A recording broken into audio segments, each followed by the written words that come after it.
All right, so I know I'm a little bit late to the party on this one, but I wanted to weigh in on the Devers trade from the Red Sox to the Giants.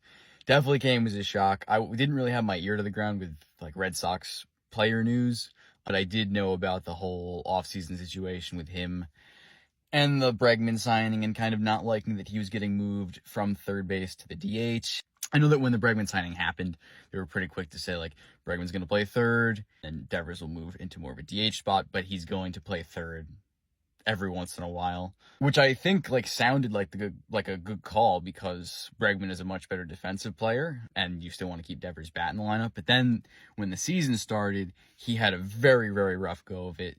And I mean, I heard people likening it to James Harden kind of tanking to get out of Brooklyn when he was on the Nets. So people thought he was kind of like forcing his way into a trade. But then he picked it up and Bregman got hurt. And it seemed like everything was going well. I mean, they were kicking the shit out of the Yankees like 3 series in a row, of course, which was delightful.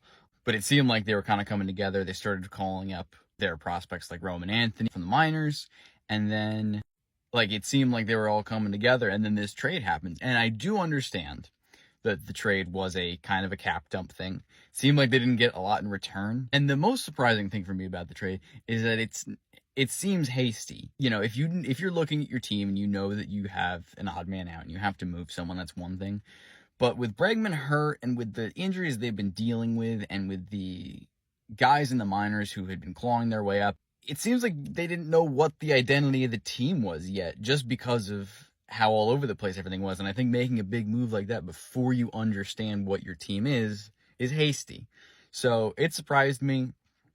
Not surprised that Red Sox fans are up in arms about it, especially because of the return they got. So we'll see what happens, but yeah, I wanted to get my thoughts.